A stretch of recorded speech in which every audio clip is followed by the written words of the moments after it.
Il est 6h49 sur Europe 1, c'est la revue de presse de Christophe Bordet. Bonjour Christophe. Et rebonjour.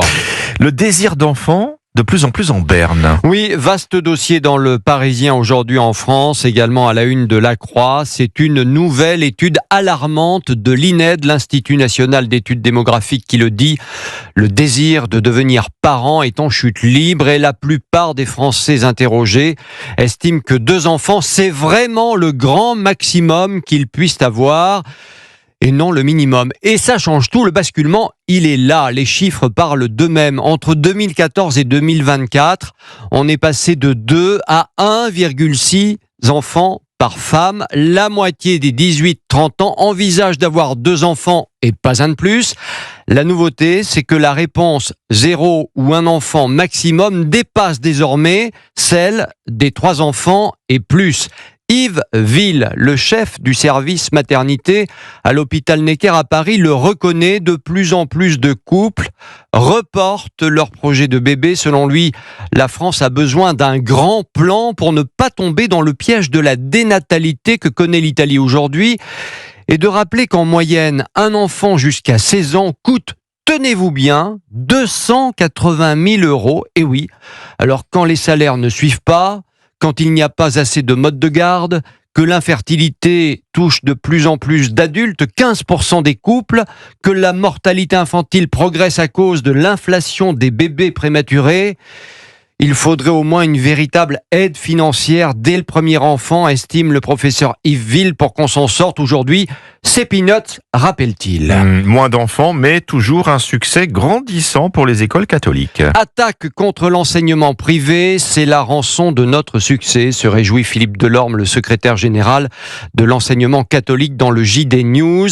Interrogé par notre amie Maya-Hélène Trémollet, également journaliste politique à Europe 1, sur la suite de la commission d'enquête sur l'école Bétharame, Philippe Delorme estime que la gauche, et notamment le député insoumis Paul Vannier à la tête de cette commission, profite de l'occasion, je cite, pour s'acharner sur l'enseignement catholique, bref, lui faire la peau, même pas peur. Le succès est là, plus de 2 millions d'élèves, n'en déplaise à l'extrême gauche qui essaie de trouver un bouc émissaire face à la défaillance de l'école publique.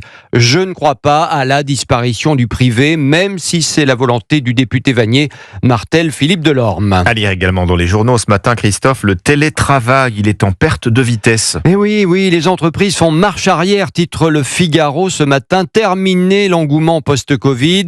On en a déjà parlé ici sur Europe 1. L'éditorialiste Jacques-Olivier Martin l'écrit haut et fort ce matin. Vive le bureau, et met en avant l'aplomb de bon nombre de boîtes qui ont loué durant des mois, des années le télétravail, parlant de révolution nécessaire pour finalement vanter exactement le contraire aujourd'hui, le travail au bureau.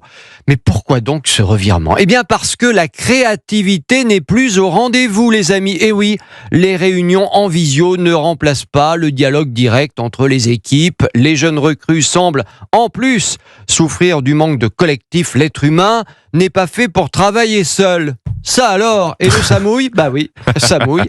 Bref, de la Société Générale à Ubisoft en passant par Stellantis, le télétravail n'est plus la panacée. Nombre de salariés qui s'y étaient pourtant habitués préféreraient rester sur ce statu quo. Hors de question, répondent désormais les directions d'entreprise. Les sénateurs s'immiscent dans les coups de rabot nécessaires pour le prochain budget. Budget, les propositions choquent des sénateurs pour redresser les comptes publics, titre Les Échos ce matin.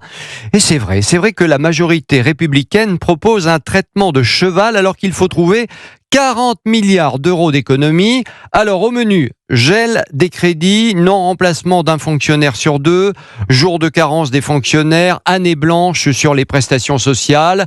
Les propositions sénatoriales aboutissent à une fourchette comprise entre 30 et 50 milliards d'euros d'économies.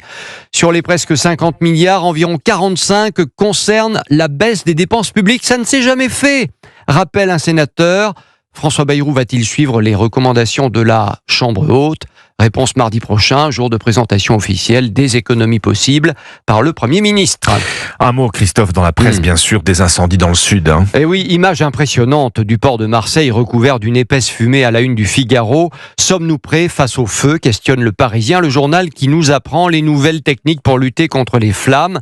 Les pompiers utilisent, semble-t-il, de plus en plus souvent ce que l'on appelle les retardants. 80% d'eau, 20% de produits chimiques de couleur rouge, liquide de couleur rouge, qui permet de mieux contenir les flammes, produit qui n'est pas polluant. En plus, nous apprend-on, petite pensée aux pompiers toujours mobilisés ce matin dans le sud.